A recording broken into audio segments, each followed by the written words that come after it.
Programme में नाज़रीन एक बार फिर आपको खुशामदीद कहते हैं, गुफ्तगू को आगे बढ़ाते हैं। जुल्फ़िकार अली बदर साहब, जो कुछ नुकात अहम तो इकबाल ज़फ़र झगड़ा साहब ने भी उठाए, लेकिन ज़ाहिर है कुछ जो मईशत के हवाले से निगरान हुकूमत ने इक़दाम लिए हैं। हम बाहर जब जाते हैं, लोगों से मिलते हैं, आवाम से मिलते हैं, तो वो ये सवाल उठाते हैं कि ये इक़दाम ज़ाहिर है क्रैकडाउन हुआ डॉलर के हवाले से, स्मगलिंग के हवाले से, चीनी ज़ख़ीरा अंदोज़ी के हवाले से, तो हमने उसके मस्बत असरात देखे, लेकिन वो ये कहते हैं कि क्या इनका तसलसल भी जारी। ज़ाहिर है निगरान हुकूमत है, महदूद इख्तियारात हैं इनके पास, मुंतखब हुकूमत जो होती है उसी के पास इख्तियारात होते हैं, मैंडेट भी उसी के पास होता है। बिल्कुल बिल्कुल, मैं इस बात से सहमत हूँ कि ये जो निगरान हुकूमत है इसके पास एक लिमिटेड ज्यूरिसडिक्शन होती है और इख्तियारात भी लिमिटेड होते हैं। जो ज्यादातर मामलात हैं वो एक इलेक्टेड गवर्नमेंट ही कर सकती है, और इस मुल्क में अब बहुत जरूरी है, जैसे पिछले 16 माह में हमने एक कोलिशन गवर्नमेंट चलाई, उस टाइम पे एक तो एक नई चीज, नई ट्रेडिशन ये सामने आई कि तमाम जमातों ने मिल के पाकिस्तान के अंदर एक नई रवायत कायम की कि मिल के भी ये लोग कंसेंसस से भी हुकूमत चला सकते हैं। लेकिन आने वाले टाइम में ये ज्यादा जरूरी है, चाहे हुकूमत एक पार्टी की हो या कंसेंसस बिल्ड करके कोलिशन गवर्नमेंट हो, उसके लिए ये जरूरी है कि जो एक सख्त इक़दामात और एक निगरान गवर्नमेंट ने किए हैं, जैसे ये डॉलर का और स्मगलिंग के हवाले से और बॉर्डर मैनेजमेंट के हवाले से, वो उस इलेक्टेड गवर्नमेंट को भी करने की जरूरत है और उससे आगे के स्टेप लेना जरूरी है। बिकॉज जब तक इस मुल्क में short term, mid term, long term policies का तसलसल नहीं चलेगा और यहाँ पे हम implementation of the constitution and laws नहीं करवाएंगे, उसके लिए आपको लोगों को एजुकेट करना है, उनकी ट्रेनिंग करनी है, ऑन जॉब ट्रेनिंग करनी है और एक ऐसी इम्प्लीमेंटिंग अथॉरिटी बनानी है जो कि वो अपने ऑर्डर्स को जो पास किए हुए हैं उसकी इम्प्लीमेंटेशन को वॉच आउट कर सके एज ए वॉच डॉग, ताकि इस मुल्क के अंदर इम्प्लीमेंटेशन के ऊपर काम हो सके, ताकि ये जो जितने भी ऑर्डर होते हैं, चाहे वो महंगाई, बढ़ती हुई महंगाई के मसाइल हैं, स्मगलिंग के मसाइल हैं, डॉलर के मसाइल हैं, पाकिस्तान के अंदर और चीजों, खाने पीने की चीजों के खुर्द के मसाइल हैं, फिर खाने पीने की अशिया खुर्दो नोश के अंदर मिलावट के मसाइल हैं, इन तमाम मसाइल को, ये तो मैंने I have just name a few things, इसके अलावा बहुत सारी ऐसी चीजें हैं जिसको देखने की जरूरत है और ये इसी सूरत में पॉसिबल हो सकती है कि जो भी हुकूमत आए, वो कोलिजन गवर्नमेंट है, सिंगल पार्टी गवर्नमेंट है, वो अगर सिंगल पार्टी गवर्नमेंट है तो तमाम दूसरी पार्टीज को ऑन बोर्ड लेके नेशनल इंटरेस्ट के लिए तमाम लोगों को ऑन बोर्ड रखे और ऐसे कंसेंसस बिल्ड करके फैसले करे कि तमाम पॉलिटिकल फोर्सेस, स्टेक होल्डर्स, तमाम पॉलिटिकल लोग इकट्ठे होकर फैसला करें, ताकि उससे मुल्क की जो नेशनल इंटेग्रिटी है और नेशनल फेडरेशन है वो सेफ हो सके, ताकि ये जो short term, mid term, long term policy की बात मैं कर रहा हूं, ये इसकी इम्प्लीमेंटेशन बेहतर हो सके। बिल्कुल, उससे बड़ी मुल्क आपने के अहम बात की जुल्फिकार अली बदर साहब, इंटरनल बिल्कुल और एक्सटर्नल, ये कम अज़ कम फारूक फैसल साहब, ये जो जुल्फिकार अली बदर साहब ने बात की, इस बात पे तो इत्तेफाक नज़र आता है, क्योंकि अवाम इसलिए सवाल पूछते हैं कि सियासी जमातें फिर मसलहत का शिकार हो जाती हैं। लेकिन एक बात की क्लैरिटी है, बिल्कुल जुल्फिकार अली बदर साहब भी कह रहे हैं कि उस तरह से निज़ाम अब नहीं चलना चाहिए। अब एक अंडरस्टैंडिंग के साथ, एक तजुर्बा तो हो चुका पीडीएम की हुकूमत का कंसेंसस के साथ, लेकिन जो भी जमात आए उसको अब मालूम हो रहा है सियासी जमात को कि जिस तरह पहले हुकूमतें चला करती थीं वैसे अब हुकूमत नहीं चलनी, बड़ा काम करना पड़ेगा। जी हाँ, बिल्कुल। देखें, तमाम पॉलिटिकल पार्टीज जो है वो माशी लिहाज से वो हमेशा कहती रही हैं, नून लीग ने भी कहा, पीपल पार्टी ने भी कहा कि जनाब हमें कोई ऐसा मईशत पे भी जो है ना आपस में चार्टर करना चाहिए और उसको लेके आगे चलना चाहिए। अभी गुफ्तगू हो रही थी कि ये निगरान हुकूमत के पास मैंडेट जो है वो महदूद है। निगरान हुकूमत के पास हुआ करता था मैंडेट जो है महदूद, लेकिन जो गुज़श्ता हुकूमत जिसमें पीडीएम और उनकी तादी जमातें ये सब लोग शामिल थे, ठीक है, इन सब ने इस निगरान हुकूमत को ज़रूरत से ज़्यादा कुछ इख्तियारात इख्तियारात दिए कि अगर ज़रूरत पड़ने पर, और उसमें ज़्यादा माशी इख्तियारात के पॉइंट और ऑफ मेरे व्यू ख्याल में से ये विजडम था, ये इसमें हाँ। इनका विजडम अच्छा, था इसी कि कुछ को- ऐसे फैसले होने हैं कि जो मुल्क के लिए बहुत ज़रूरी हैं। जी हाँ। अच्छा, जो माशी अहदाफ और चीज़ें वो पिछली हुकूमत ही तय करके गई है और जिसने निगरान हुकूमत को इसीलिए इख्तियारात दिए हैं कि ये सारी तरजीहात, ये सारी चीज़ें तय उन्होंने की थी, जिसमें पीपल पार्टी भी शामिल है, नून भी शामिल है और दीगर भी 10-11 इत्तेहादी जमातें शामिल हैं। अब आइंदा क्या होता है, इलेक्शन का रिज़ल्ट क्या आता है और क्या हुकूमत बनती है, तो नज़र तो ये आ रहा है इन्हीं पार्टीज़ में जो है ना वो हुकूमत बनेगी। अच्छा, फिर इस निगरान हुकूमत के दौरान जो है मईशत को बेहतर करने के लिए जो इक़दाम किए गए और जिसमें इस्टेब्लिशमेंट ने भी उसकी रहनुमाई भी की और पुश्तबानी भी कर रही है, उसको भी एंडोज़ किया सब ने, तो लगता यही है और होना भी यही है कि अगर ये पीडीएम और इनके इत्तेहादी जमातों में से कोई हुकूमत बरसर इक़्तिदार आएगी तो इन तमाम माशी पॉलिसीज़ को लेकर चलेगी।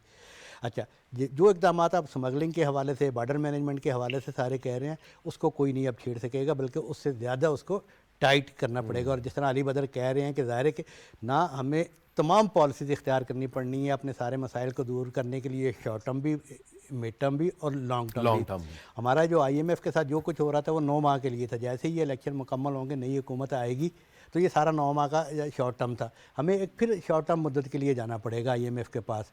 तो इसी दौरान जो है अगर मुंतखब हुकूमत होगी उस पर एतमाद भी होगा और ये तमाम सियासी जमातें अगर आपस में ये तय कर लें कि भी जो इलेक्शन जीतेगा हम उसके माशी प्रोग्राम को सपोर्ट करेंगे और जहाँ उन्हें तनकीद करनी होगी करें, लेकिन हम उसे डिसलॉज नहीं करेंगे, तो उस हुकूमत को एतमाद भी होगा, चाहे वो नून लीग की हो, चाहे वो पीपल्स पार्टी की हो, चाहे इसकी PDM की हो जाए, JU की हो जाए, चाहे तहरीक इंसाफ जीत जाए, चाहे कोई भी जीत जाए। इनको कम अज़ कम तमाम पॉलिटिकल पार्टीज़ को इलेक्शन से पहले किसी एक प्लेटफॉर्म पर बैठ के ये अनाउंस करना होगा कि हम जो भी इलेक्शन जीतेगा हम उसको डिसलॉज नहीं करेंगे। डिसलॉज नहीं करेंगे, ठीक है। इकबाल जफर झगड़ा साहब, अब ये जाहिर है एक पीडीएम की हुकूमत तो आपने इकट्ठी की, कम से कम जो मईशत की एक भयानक शक्ल थी और एक सूरत हाल थी, उसको तमाम जो सियासी जमातें जो आपके साथ हुकूमत में शामिल थीं उन्होंने अंडरस्टैंड भी किया, और अब ये शायद आगही भी आ गई है सियासी जमातों को कि आगे चल के भले जिसकी भी हुकूमत हो, लेकिन कम से कम माशी लिहाज से हम एक दूसरे को सपोर्ट करेंगे, चाहे जिसका कोई भी एजेंडा हो, लेकिन मईशत के हवाले से आप लोग एक एजेंडे को ही लेकर चलेंगे। इकबाल जफर झगड़ा साहब, हम दोबारा रब्ता करने की कोशिश करते हैं। यही सवाल जुल्फिकार अली बदर साहब आपसे जी सर, कि कम से कम इस पीडीएम की हुकूमत में इकट्ठे काम करते हुए आपको एक तो माशी सूरत हाल की असलियत का भी पता चल गया, और कम से कम ये भी अंदाज़ा हो गया कि आगे चल के ठीक है, अब हर जमात का अपना सियासी एजेंडा, अपना मंशूर, अपना नज़रिया है, लेकिन कम से कम माशी लिहाज से हमें एक चार्टर की तरफ जाना पड़ेगा। बिल्कुल। इसके अंदर ये जो 16 माह की थी, this was a I opening time कि तमाम पॉलिटिकल पार्टीज और पॉलिटिकल स्टेक होल्डर्स थे जो अब हुकूमत में आए, तो उनको इस चीज की क्लैरिटी आ गई, जो कि हुकूमत से बाहर बैठ के वो समझते थे कि हम जैसे ही हुकूमत में आएंगे हम चीजों को ऐसे ठीक कर लेंगे। लेकिन जब आप ऑन ग्राउंड होते हैं तो वहां पे उतनी आसानियां और उतने जो आसानियां दूर से नजर आ रही होती है वो होते नहीं है, बल्कि मसाइल ज्यादा होते हैं और उनको एड्रेस करना, उन इश्यूज को बड़ा मुश्किल हो जाता है। ये 16 माह का जो टाइम पीरियड है तमाम लोगों के लिए एक एक्सपीरियंस था, और आइंदा जो भी हुकूमत में आता है उसके लिए एक आई ओपनिंग होगा कि उसने अकेले नहीं, जैसे बिलावल भुट्टो जरदारी साहब तो कह चुके हैं कि कोई एक पार्टी जीत के भी आए तो बाकी तमाम पार्टियों को साथ लेके चलना पड़ेगा, बिकॉज मुल्क के मसाइल कोई एक पार्टी हल नहीं कर सकेगी। और खास तौर पे पॉलिटिकल स्टेबिलिटी के और इकोनॉमिक जो प्रॉब्लम्स हैं उनको एड्रेस करने के लिए आपको तमाम पॉलिटिकल स्टेक होल्डर्स को साथ रखना ही पड़ेगा। तो ये एक लर्निंग थी, एक एक्सपीरियंस था उस हुकूमत से जो तमाम political stakeholders, political parties की लीडरशिप ने हासिल किया। और आइंदा के लिए आपको अब चाहिए कि जो भी हुकूमत में आए तो वो अपना उस एक्सपीरियंस के साथ मिलके पाकिस्तान के लिए मजीद बेहतरी करे। बिलावल साहब तो इस चीज के ऊपर बड़े फोरश्योर है कि पाकिस्तान के अंदर आइंदा जो मुकाबला है वो सर्विस पे होना चाहिए, लोगों को डिलीवरी पे होना चाहिए, ना कि हम लोगों को डिवाइड करें।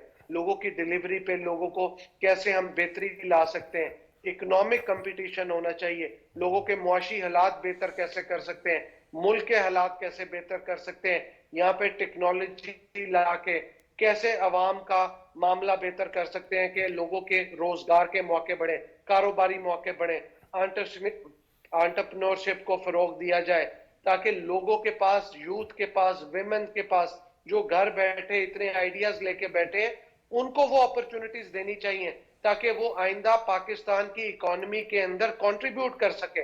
तो ये चीजें जब तक हम नहीं करेंगे, हम पाकिस्तान के अंदर political, economic, social, technological, environmental, legal, ये तमाम इश्यूज के ऊपर एड्रेस नहीं कर सकेंगे। और ये तमाम चीजों को तभी एड्रेस कर सकेंगे जब एक नौजवान, एक पढ़ा लिखा, एक विजनरी लीडर सामने आएगा जो पुरानी सियासत की बजाय नई सियासत पे यकीन रखेगा, जो डिलीवरी पे यकीन रखेगा, ना कि तकसीम के ऊपर फोकस करेगा। पुरानी माजी की चीजों को भूल के, पुरानी सियासत को छोड़ के पाकिस्तान के अंदर माहौल को बेहतर करने में, पाकिस्तान के अंदर एक ट्रांसफॉर्मेशनल सिस्टम क्रिएट करने में जो है अपना रोल प्ले करे। और मैं समझता हूं पाकिस्तान के अंदर एक टाइम पे अमेरिका के बारे में सुना जाता था, अब Pakistan is the land of opportunities, कि आप पाकिस्तान के अंदर जो है, Pakistan is the land of opportunities and it's a version market for the world, कि पाकिस्तान के अंदर आप टर्न अराउंड कर सकते हैं और यहाँ पे वो ट्रांसफॉर्मेशनल सिस्टम क्रिएट कर सकते हैं जो दुनिया में कहीं नहीं है। So Pakistan is the land of opportunities, के ये लैंड ऑफ रिसोर्सेज है। यहाँ पे बैठ के हम आने वाले सालों के लिए तमाम stakeholders including establishment Pakistan की बेहतरी के लिए काम करें। ये बात तो सही है, क्योंकि हमने देखा है कि गुज़श्ता चंद सालों के अंदर जी ट्रांसपेरेंट इलेक्शन करवाएं ठीक और है। लेवल प्लेइंग फील्ड दें। ठीक है कि चंद सालों के अंदर हमारी सियासत तो बहुत अजीब हो गई थी ना, हमने पगड़ियाँ उछाली, सोशल मीडिया ने क्या हाल किया, तकसीम पैदा हुई, जिसकी तरफ इशारा भी किया बदर साहब ने कि हम ये अफोर्ड ही नहीं कर सकते। या बिल्कुल कतई तौर पे अफोर्ड नहीं कर सकते। जो तर्ज सियासत हमारे यहाँ राइज रहा गुज़श्ता 8-10 साल से, इससे पहले भी जो है सियासत में इल्ज़ाम तराशियाँ भी होती थी, तलखियाँ भी होती थी, लेकिन इस हद तक कभी मामलात नहीं गए थे कि आप पॉलिटिकल पार्टीज देखें। पीपल्स पार्टी और नून लीग की एक तारीख़ है जो एक दूसरे के ख़िलाफ़ एक करते रहे हैं, लेकिन बिलाखिर उन्होंने समझ के फिर आपस में बैठे भी हैं, मिसाक जमहूरियत भी किया। अच्छा, उसके बाद भी मैं आपको कहता हूँ कि अलग अलग इलेक्शन भी लड़े हैं, एक दूसरे पर इल्ज़ाम तराशी भी की है, लेकिन कोई भी सियासी आदमी या सियासी जमात जो है वो अपने किसी मुखालफ के साथ इस हद तक नहीं जाती कि वो उसके साथ बात करने को भी तैयार ना हो। बदकिस्मती से गुज़श्ता 8-9 साल से यही हुआ कि ना मैंने उससे बात नहीं करनी, मैंने उससे बात नहीं करनी। और आज अगर वो पार्टी या अगर आज वो रहनुमा वो किसी हाल से गुजर रहे हैं तो अपनी उसी पॉलिसी की वजह से कि मैं हर वक्त आपको जो है चोर चोर चोर, लुटेरा लुटेरा, डाकू कहूँ, फिर आपकी जो सोशल मीडिया टीम है वो गालियाँ भी निकाले, ट्रोल भी करे।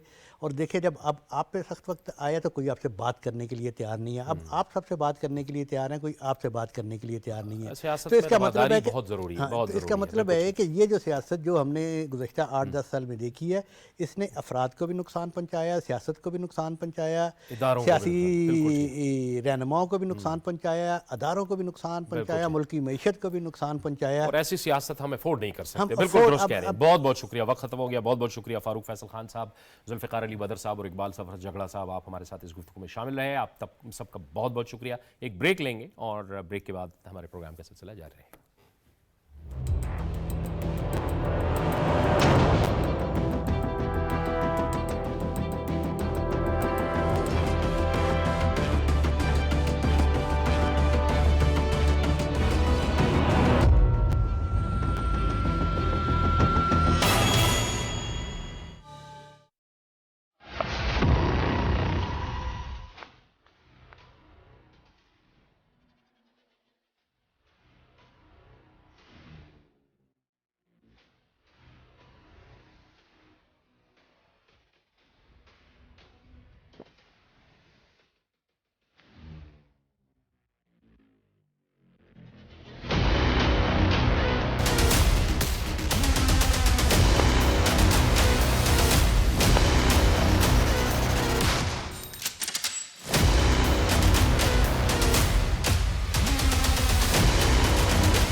in fact, the most favorite game.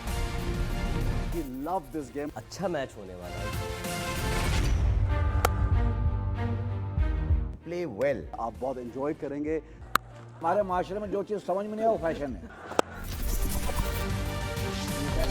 Game उठा दे, ये है स्पेशल क्रिकेट शो। मजा आता है। लेकिन जीते पाकिस्तान।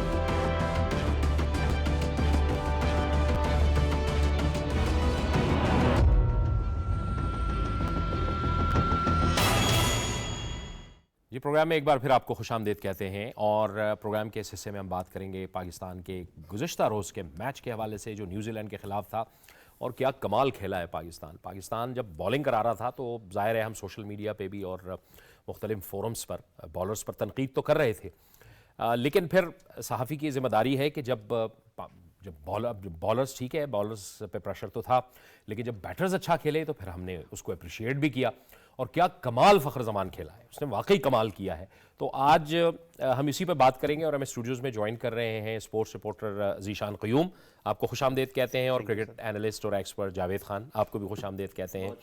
ज़ीशान, अभी अब बात कर रहे थे कि हमने खेलना कैसे है, तो आप कह रहे थे कि खेले क्या, हमने क्या खेलना है, खेले तो फखर जमान थे कल। फखर जमान खेले हैं, क्या कमाल का खेले हैं, और उन्होंने बता दिया है कि 400 क्या 500 रन भी होते तो ऐसे खेलते हैं। आप देखिए 25 ओवर्स में अगर पाकिस्तान ने 200 रन बना लिए हैं तो जाहिर है ये हम 50 ओवर्स में 400 रन आराम से बना सकते थे।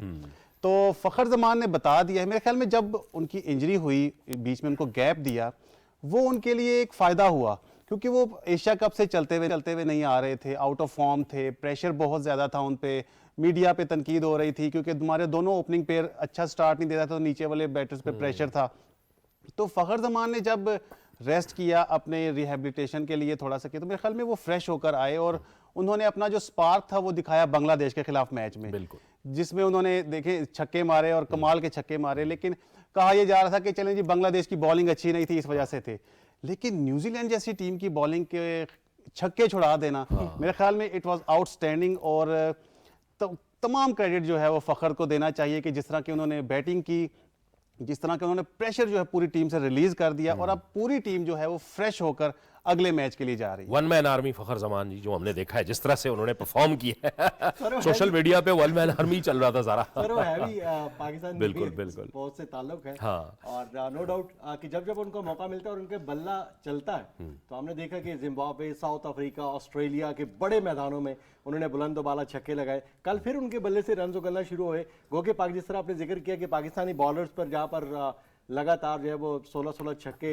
चौके और लगते रहे ग्राउंड के चारों तरफ। इस वर्ल्ड कप में बड़े बड़े छक्कों की भी जो है वो मिसाल हमारे सामने है। फखर कल जब उनको मौका मिला और भरपूर तरीके से, जिस तरह जिशान भाई ने कहा कि आराम का मौका मिला, तो थोड़ा सा वो सेशन उन्होंने कंप्लीट किया बड़े अच्छे तरीके से रिहैब का, और साथ साथ उन्होंने प्लानिंग की होगी, क्योंकि बैटर जब मुसलसल फ्लॉप होता है तो सर वो बैकफुट पे चला जाता है जहनी और जिस्मानी तौर पर। फिर वो मजीद अपने आप को अब रीबिल्ड करने के लिए डेफिनेटली सर उनको रेस्ट चाहिए होता है। वो बाहर से बैठ के देखते हैं कि मैं क्या मैंने क्या क्या गलतियां की है, फिर उस पर उन्होंने काम किया और बाकायदा तौर पर 2-3-4 मैचेस में बाहर रहा, तो उन्होंने फिर आके प्रूव किया कि मैंने वाकई बाहर बैठ के कुछ महसूस किया है। उस इंजरी के दौरान मैंने उस पर अपने फुटवर्क पे काम किया, अपने स्ट्रोक्स पे काम किया, अपने जो शॉट सिलेक्शन है उस पर काम किया, और कल उन्होंने डिलीवर किया। कल हम सबको उनसे तवक्कुत थी, जिस तरह आपने सोशल मीडिया पर पोस्ट लगाई और हमने सबने देखा, और फिर जिस तरीके से उन्होंने डिलीवर किया तो ज़रूरत थी, और झपटना पलटना, पलटकर झपटना। बल्कि बॉलिंग के वक्त तो जब मैंने क्रिटिसाइज किया सोशल मीडिया पे और मैंने कहा कि ये तो बड़ी मुश्किल हो जाएगी, तो उस वक्त आपने, यानी 400 रन तो बन चुके थे, उस वक्त आपने लिखा उस पे एक पोस्ट के जवाब में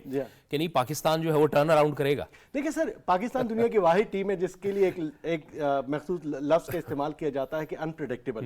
ये किसी वक्त कुछ भी कर सकते हैं। इस वर्ल्ड कप का जो वर्ल्ड कप हिस्ट्री का सबसे बड़ा टारगेट हमने चेस किया, गो के 389-88 भी बना, 383 तक पहुंची न्यूजीलैंड की टीम, चेस नहीं कर सकी। हमने 345 रन चेस किए श्रीलंका के खिलाफ। श्रीलंका भी बड़ी अच्छी टीम उभर कर सामने आई थी, इस वर्ल्ड कप में परफॉर्म कर रही थी, लेकिन अनफॉर्चुनेटली कि नीदरलैंड बहुत अच्छा खेल रही है, अफगानिस्तान बहुत अच्छा खेल रही है, एशियन टीम में बहुत अच्छा खेल रही है। तो पाकिस्तान ने सोचा बैठ के मिलकर ये कि हम क्यों अच्छा नहीं खेल रहे, तो हम कुछ आउटस्टैंडिंग खेले और अब बूस्टअप हुई टीम। जिस तरह जिशान भाई ने बात की, तो नो डाउट कि हम अगला जो इंग्लैंड के साथ हमारा आखिरी मैच है, तो इंशाल्लाह इसी मोमेंटम के साथ जाएंगे और एक अच्छे। इधर वैसे बाबर को भी क्रेडिट देना पड़ेगा कि वो जिस तरह से फखर जमान की हौसला अफजाई कर रहे थे, वो खुद उस तरह से स्ट्राइक नहीं ले रहे थे, वो बार बार फखर को मौका दे रहे थे, रोटेट कर रहे थे स्ट्राइक, और उनको पता चल गया था कि छक्के चूंकि फखर मार रहे हैं, बिल्कुल, तो मुझे क्या जरूरत है छक्के मारने की, मैं रोटेट करूंगा। बिल्कुल, तो ये क्रेडिट थोड़ा सा बाबर को भी दे कि वो उन्होंने उनको ज्यादा मौका दिया। वो देख रहे थे कि फखर जो है इस वक्त पूरी फॉर्म में है और उनका बल्ला चल रहा है, रुक नहीं रहा, तो उन्होंने फखर को ज्यादा चांस दिया, उनकी हौसला अफजाई की और बार बार फखर को बताते रहे कि हम अब हमारे जो रिक्वायर्ड रन रेट है वो ये है, क्योंकि डकवर्थ लुईस मेथड भी अप्लाई हो रहा था, बारिश भी हो रही थी, तो वो बाबर आजम जो थे वो फखर को बता रहे थे कि हमने अब इस रन के साथ जो है वो बैटिंग करनी है। और फखर, आपको पता है कि उनको तो चाहिए ही ऐसा प्लेटफॉर्म कि उनको बस छक्के चौके मारने, क्योंकि उनको रोकने की आदत है नहीं। तो ठीक है, क्रेडिट फखर का भी है, लेकिन बाबर को भी क्रेडिट जाता है कि उन्होंने पूरा जो है उसको बकअप किया। लेकिन एक बैटर जो इस तरह जाहिर है उसकी बैटिंग डिप्रेशन में हो, उसके बाद वो ऐसा खेले जावेद खान, ये वाकई अल्लाह का भी फजल है और उसकी अपनी कमिटमेंट और विल पावर भी है कि वो जो बॉल की आवाज आती है, जो मिडल होती है बैट पे, यानी वो जब आवाज आती थी तो जो कमेंटेटर्स थे वो खुद भी हैरान होते थे, यानी क्रिकेट को डीपली देखने वाले ही समझ सकते हैं उस बॉल की आवाज जब वो हिट होती है। सर आप खुद भी क्रिकेट खेलते हैं, बिल्कुल, और जब मिडल ऑफ द बैट होता है तो बैट्समैन को जो सुकून मिलता है, ठीक है, और जैसे ही टकराव होता है आपस में बैट और बॉल का, तो उसके बाद बैटर को जहनी और जिस्मानी तौर पर सुकून के उन्होंने फुल फिनिश किया। कल फखर जमान की हर हिट फुल फिनिश हुई है। तो मैं वो शेर ही है कि तुम लाख छुपाओ सीने में एहसास हमारी चाहत का, दिल जब भी तुम्हारा धड़का है आवाज यहाँ तक आई। तो कमेंट्री बॉक्स तक आवाज जाती रही है, कमेंट्री क्योंकि मैं बॉक्स खुद भी बिल्कुल ठीक है। कमेंटेटर हूँ, ठीक है। और जब भी मैच के दौरान ऐसी सूरत हाल होती है तो जब बैटर्स का बल्ला बैट चल रहा हो और फ्लो में हो, देखिए लो गेंद को भी, लो हाइट की गेंद को भी, शॉर्ट पिच को भी, down the leg side, off side, हर गेंद को उन्होंने यूटिलाइज किया बड़े अच्छे तरीके से। शॉर्ट लेन गेंद को भी उन्होंने पिक किया, अपना फ्रंट फुट क्लियर करके और उनको बाउंड्री से बाहर पहुंचाया। अच्छा जावेद, कोई गुस्सा तो नहीं उतारा फखर जमान ने? जिस तरह से लग रहा था कि वो हिटिंग कर रहे हैं, अपने बल्ले के जरिए गुस्सा उतार रहे, तो आपको ऐसा कोई फील हुआ कि वो गुस्सा उतार रहे हैं? बिल्कुल जी, गुस्सा तो बनता है जब इतना ज्यादा क्रिटिसाइज होता है। वैसे तो स्पोर्ट्स जर्नलिस्ट आप भी कवर करते हैं, आपने भी इंटरनेशनल टूर्स भी कवर किए, हम भी अब वक्तन फवक्तन हम सब साथ होते हैं, तो बाहर बैठ के सब की सोशल मीडिया जो है वो एक्स की बात करें, उसके साथ साथ अगर यूट्यूब की बात करें, चैनल्स पे लोग अपने स्पोर्ट्स जर्नलिस्ट जो है वो लगे रहते हैं। तनकीद बराए तनकीद मैं समझता हूँ कि स्पोर्ट्समैन के लिए अच्छी नहीं, तनकीद बराए इस्लाह, क्योंकि सर यही हमारा खासा, यही हमारा वो क्रीम है जो इस टूर्नामेंट में हम लेकर गए, क्योंकि पिछले जो 6 टीमें थी उससे हमें कोई इतना अच्छा प्रोडक्ट्स नहीं मिला। हाँ, लेकिन एट टाइम्स मैं कभी कभी ये सोचता हूँ कि मेरी राय हो सकती है, जाहिर है जो मैनेजमेंट होती है उसका अपना एक डिसीजन होता है, कप्तान का अपना डिसीजन होता है कि फ़खर जमान जब ऊपर के नंबर पे वो ठीक नहीं खेल रहे थे ओपनिंग में, तो उनको मिडिल ऑर्डर में अगर शामिल कर दिया जाता, 5वें 6ठे नंबर पे आते। ये तो एक बात हुई। एक ये भी कि हमें ये भी एहसास हुआ कि यही वो गेम थी जो हमें खेलनी चाहिए थी, यानी 2-4 मैचेस हम पहले खेल लेते तो क्या ही बात होती, अब अगर मगर से फिर निकल आते। सर ओपनर की आप किसी भी देखें, आप खुद भी सर क्रिकेट खेलते, एक फास्ट बॉलर जो जेन्युइन फास्ट बॉलर होते हैं वो नए बॉल से बॉल करता है। अगर आप उसको सेकंड स्पेल में लेके आएंगे तो उस रिदम से बॉल नहीं कर पाएगा, उसका माइंडसेट नहीं होगा। एज ए ओपनर अगर आप उसको मिडिल ऑर्डर में लेके आए तो हो सकता है फखर जमान उस तरह डिलीवर ना कर सके, क्योंकि उनका माइंडसेट, उनकी तमाम क्रिकेट उन्होंने डोमेस्टिक क्रिकेट खेली, लीग क्रिकेट खेली, उन्होंने बहसीत पाकिस्तान के लिए जो सर्व किया उन्होंने बहसीत ओपनर किया। अगर आप उसको चेंज करेंगे तो मेरी जाती राय है कि हो सकता है उस तरह डिलीवर ना कर हारिस रऊफ जिस तरह से है, नए बॉल के साथ वो उस तरह से क्लिक नहीं कर रहे, लेकिन ओल्ड बॉल के साथ आपको पता है हारिस कितने लिथल हैं। तो हर प्लेयर का अपना एक टेम्पो होता है, अपनी एक प्लेस होती है कि वो उसी पर ही कंफर्टेबल होता है और उसी पे ही वो खेलता है। तो मेरे ख्याल में फखर के लिए ओपनिंग के अलावा मेरे ख्याल में कोई ऐसी जगह बनती नहीं है कि उनको डिस्टर्ब करना है बहुत ज्यादा। आप ये देखें कि शाहीन अफरीदी हमारे नंबर 1 बॉलर थे और उन्होंने वर्ल्ड कप में मोस्ट रन्स का पाकिस्तानी बॉलर का रिकॉर्ड भी तोड़ दिया, 90 रन उनको पड़े। तो बॉलिंग पे बहुत ज्यादा काम है, लेकिन वो कहते हैं ना कि जीत जो है वो आपकी तमाम गलतियों पर पर्दा डाल देती है। तो मेरे ख्याल में कल के मैच में यही हुआ कि जिस तरह की फखर ने इनिंग्स खेली, उसने तमाम बॉलर्स की भी दुआएं अपने ले ली हैं कि यार शुक्र है तुमने प्रेशर अपना हमारे ऊपर से रिलीज कर दिया है। बॉलिंग पे वाकई काम करने की जरूरत है जावेद भाई। के आपको वही बात जो हम जीशान कह रहे हैं जावेद भाई, अगर आपको कहीं स्विंग नहीं मिल रहा या स्पिनर को टर्न नहीं मिल रहा, तो क्या ये स्ट्रेटेजी ठीक होगी कि बॉलर जो है वो फिर विकेट पे बॉल करे, यानी विकेट पे बॉल करे और वहीं पे वो वेरिएशन दे, शॉर्ट पिच करे या जो भी यॉर्कर करे, ओवर पिच करे, लेकिन विकेट पे बॉल होनी चाहिए जब आपको टर्न शर्न ना मिल रहा हो। देखिए सर, जब को विकेट सपोर्ट ना दे और मॉइस्चर आपको कंडीशन, जो वेदर कंडीशन आपको सपोर्ट ना मिल रही हो, फिर बहुत सारी अब जदीद क्रिकेट है सर, उसमें बहुत सारी चेंजिंग, बॉलर के बाद बहुत सारी चेंज ऑफ पेस वैरायटीज आ चुकी हैं। आपने देखा कि इंडिया वाले मैच में जब पाकिस्तान का कोई भी खिलाड़ी आउट नहीं होता तो रोहित शर्मा के पास 13 ओवर तक कोई विकेट नहीं मिली थी, तो वो मजबूर हो गए थे और वो स्क्रीन पर भी, बड़ी स्क्रीन पर भी दिखाया गया कि रोहित शर्मा ने अपने बॉलर को कहा कि अब पेस करो या फिर सीम को चेंज करो, क्रॉस द सीम बॉल करो। लाइन और लेंथ तो जरूरी है ही है, क्योंकि बॉडी अगर आप खिलाएंगे, बहुत शॉर्ट पिच करेंगे तो उसके लिए बैटर जो है वो हर बॉल पे वो प्लानिंग डिफरेंट करता है। उसके लिए वो ज़हनी तौर पर तैयार हो जाता है, बैट से रन पिच पे उनको समझ आ जाती है कि पिच की क्या कंडीशन है, किस लेवल पे बॉल आ रहा है, मुझे क्या करना चाहिए। लेकिन जब आप चेंज ऑफ पेस, अभी तक जितने मैचेस में आप देखें सर, जो बॉलर कामयाब हैं वो सिर्फ और सिर्फ अपने वेरिएशन से, चेंज ऑफ पेस पे। अभी भी केएल राहुल जिस तरह आउट हुआ, उनको स्लो गेंद कराएगी, वो बड़ी हिट के लिए गया था कि मैं गेंद को जो क्राउड में पहुंचा दूंगा, लेकिन वो क्या हुआ, 30 यार्ड को भी क्रॉस नहीं कर गया, हाई उस पर चला गया और एक इजी कैच उन्होंने हासिल कर लिया। तो चेंज ऑफ पेस बहुत ज्यादा जरूरी है। अब फास्ट बॉलर भी जिस तरह स्पिनर करता है कि कैरम बॉल करता है, लेग कटर गुगली करता है। साउथ अफ्रीका के खिलाफ मैच के अंदर हम जब बॉलिंग कर रहे थे तो आपने भी मैच क्लोजली देखा होगा, हमने देखा कि शाहीन अफरीदी का जो ओवर था आखिरी, वो बड़ा उससे तवक्को थी, आखिरी बैटर उनका खेल रहा था, लेकिन मुझे लगा कि उन्होंने एज खिलाने की कोशिश की। अगर वो स्टंप्स के ऊपर अटैक करते तो हमें कुछ रिजल्ट मिल सकता था। जैसे हारिस रऊफ ने आखिर में जब स्टंप पे अटैक किया तो एलबीडब्ल्यू हमें फिर मिला था, जिसको जो मुतनाजा हो गया था जी बिल्कुल आखिरी विकेट पे। टेल को तो डेफिनेटली सर माजी की बात करें तो वसीम भाई वकार भाई क्या करते थे, इसी तरह होता था कि वो स्टंप्स पे यॉर्कर करते थे, बिल्कुल बॉडी पे बॉल करते थे। और बाप वाली बात कि वो एज के लिए जा रहे थे कि एज निकले और कैच हो तो ज्यादा आपके, क्योंकि उसमें बहुत ज्यादा चांसेस होते हैं, यॉर्कर आपके एक्यूरेट होने चाहिए। और वैसे भी सर वो प्रेशर मैच था बहुत ज्यादा। ठीक है, एटलीस्ट बाबर पे प्रेशर था, प्लेयर्स पे, बॉलर्स पे प्रेशर था, तो टीम मैनेजमेंट बाहर से सिग्नल कर सकती थी उनको, बॉलर्स को, कि यार अगर आपने एक ही लेंथ रखी हुई तो साउथ अफ्रीकन को पता चल गया कि वो आप एज की ट्राई कर रहे हैं, आप विकेटों में मारे। एक सिग्नल ही कि उन्होंने करना था हमारे बॉलिंग कोच ने या बाहर से। तो थोड़ा सा टीम मैनेजमेंट को भी मेरे ख्याल में यहाँ पे, क्योंकि हमारे वो 2 पॉइंट्स बहुत अहम थे, बहुत अहम पॉइंट थे। और उस वक्त जब मैं मैच देख रहा था तो मैं ये कह रहा था कि शाहीन अफरीदी विकेटों पे बॉल क्यों नहीं करा रहा, वो एज लेने की कोशिश कर रहा है। कल तो कुदरत का निजाम हो गया, कल कुदरत का निजाम है, आगे भी है, फिर न्यूजीलैंड, श्रीलंका ने न्यूजीलैंड को हराना है और हमने इंग्लैंड को हराना है। लेकिन दूसरा मैच है सर वो ऑस्ट्रेलिया और इंग्लैंड वाला, वो इंग्लैंड हमारे लिए हमने तो कहा था कि हमारा दूसरा मैच अहमदाबाद में था कल, लेकिन अब वो हार गए। अब वो इंग्लैंड जीत ही नहीं रही। अब क्या इंग्लैंड दिफाई चैंपियन है, पहले मैच से 5 अक्टूबर से शिकस्तों का सिलसिला जारी है, सिर्फ एक मैच जीती है। और रिवायत को देखिए, मैं समझता हूँ कि आप सब भी, शान भाई भी, कि वर्ल्ड कप क्रिकेट हिस्ट्री में कोई ऐसी डिफाई चैंपियन नहीं होगी जिसने इतने मार्जिन से मैचेस हारे हों। बहुत बहुत शुक्रिया, वक्त खत्म हो गया। बहुत बहुत शुक्रिया जावेद खान, बहुत बहुत शुक्रिया ज़ीशान क़य्यूम आपका। नाज़रीन, उम्मीद है आप देखा भी होगा, आपको आज का प्रोग्राम पसंद भी आया होगा। इजाज़त दीजिए, अल्लाह हाफ़िज़।